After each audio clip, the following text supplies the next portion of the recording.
안녕하세요, 홍해걸입니다. 오늘은 술 이야기를 하려고 합니다.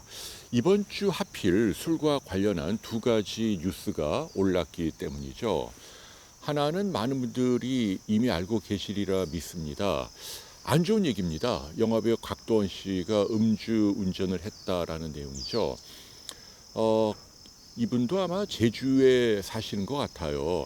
그런데 그날 하필 제가 살고 있는 여기 금능에서 술을 드시고 댁이 있는 애월 봉성리까지 차를 몰고 갔다는 건데 중간에 길에서 차를 세워놓고 주무셨다는 거죠.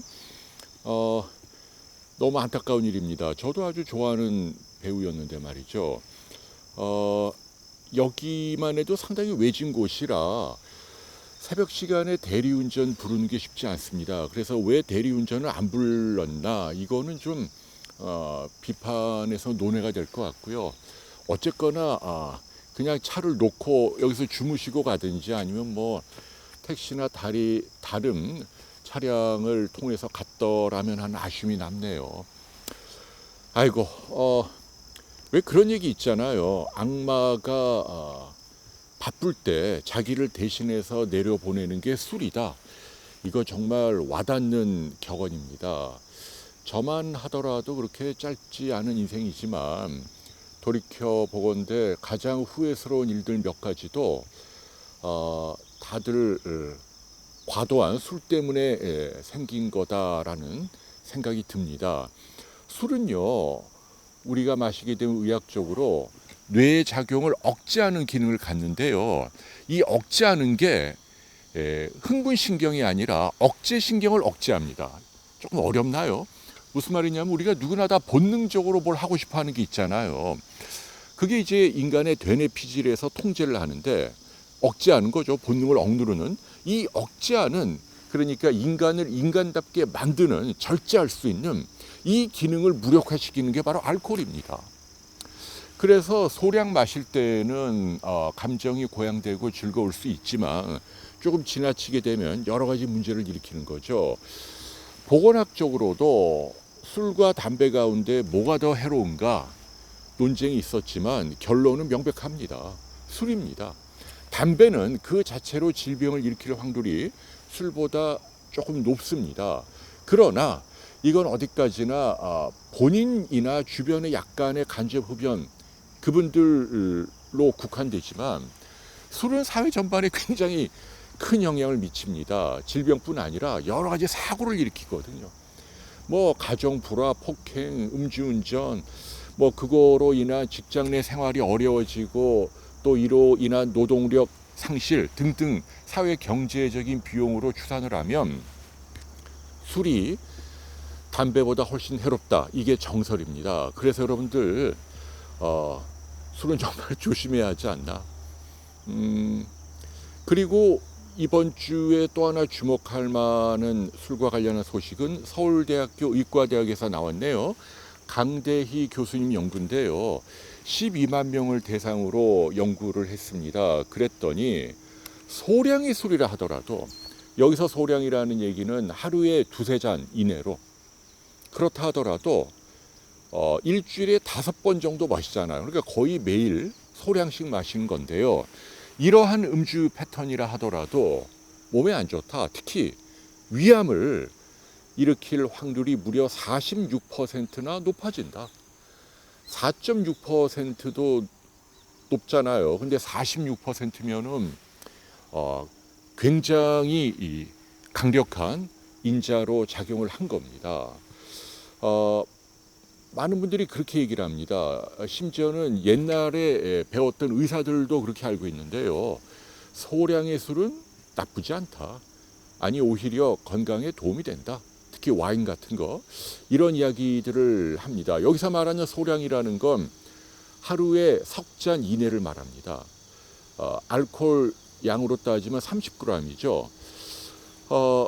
신기하게도 술은 주종에 상관없이 그게 소주든 위스키든 뭐 맥주든 와인이든 한 잔에 담기는 알코올의 총량은 대개 동일합니다. 10g입니다. 왜냐하면 독한 술일수록 술잔의 크기가 작기 때문이죠. 그래서 30g이라면 대개 석 잔까지를 말합니다. 석 잔까지 이내로 마시면 기분을 전환시키고 심지어는 와인 같은 경우에는 뭐 혈관에도 도움을 줘서 심장병을 덜 일으킨다, 뭐 이렇게 알고 있단 말이죠. 근데 이게 점점 연구를 해보니까 아니더라. 석 잔은 당연히 해롭고 두 잔도 해롭더라. 심지어는 이제 지금 제가 말씀드린 대로 암에도 나쁘더라라는 얘기입니다. 놀랍게도 세계보건기구는요, 술도 담배와 똑같이 명백한 발암물질, 그러니까 1급 발암물질로 규정하고 있습니다. 이 점을 많은 분들이 잘 모르고 계시더라고요. 술은 발암물질입니다.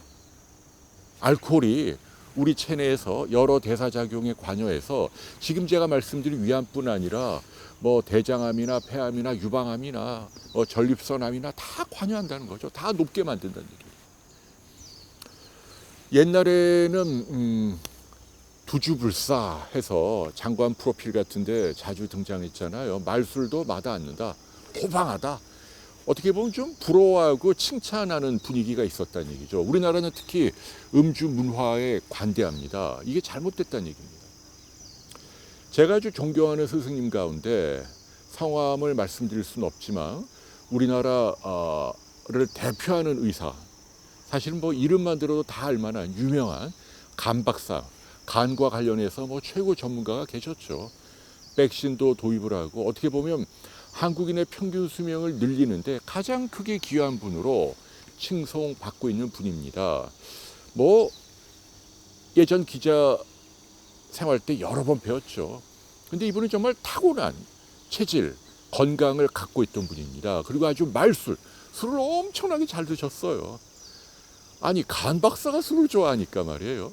근데 그 당시만 해도 술은 좀 이렇게 과격하게 마셔도 건강에 해롭지 않다는 인식이 저희 의사들 사회에도 있었다는 얘기죠. 그리고 여기에는 이분의 역할도 컸고, 그래서 금주회라는 모임도 있었잖아요. 서울대병원 안에 이분들이 이제 내과 문화생들하고 금요일마다 모여서 뭐 말술을 드시는 거예요. 어마어마하게 폭음을 즐겼습니다. 당시 뭐 전공의나 학생들을 다 알 정도로. 근데 이분도 결국은 술에 장사 없다는 말 그대로 식도암, 이것도 결국은 저는 뭐 술 때문에 생긴 거라고 봅니다. 알코올이 이렇게 점막을 핥히면서 염증을 일으키니까요. 안타깝게 돌아가셨다는 얘기죠. 그래서 저는 여러분들께 당부드립니다. 저만 하더라도 예전에 한창 기자하던 30, 40대만 해도 술 엄청 좋아하고 담배 많이 피고, 그래서 담배 피다가 이제 벌 받아서 폐에 뭐 생겨서 잘라내고요. 술도 보면은 이 얼굴에 옛날 사진 보면은 기미 같은 게 크게 있었단 말이에요. 근데 이제 제가 좀 착실하게 살자라고 마음 먹으면서부터 술도 거의 안 마시잖아요. 가끔 뭐 와인 한두 잔 마시는 정도인데 그랬더니 놀랍게도 예전은 그렇게 해도 자외선 차단 크림 발라도 커다랗게 이 기미가 있었는데 그게 다 사라지더라고요.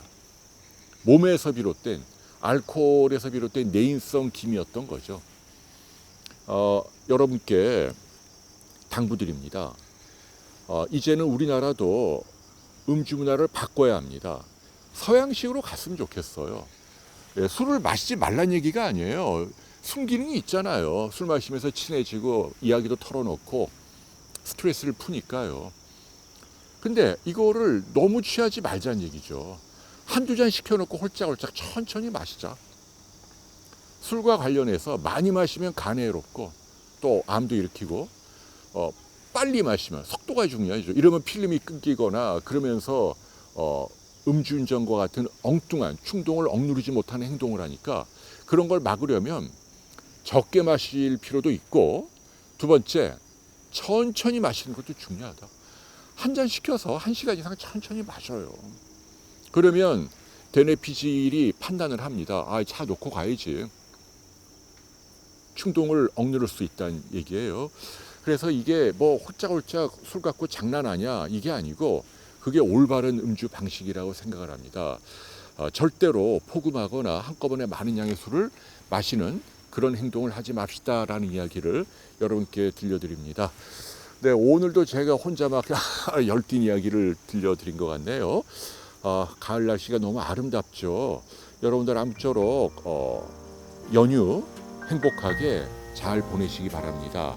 굳은 땅 여기까지입니다. 고맙습니다.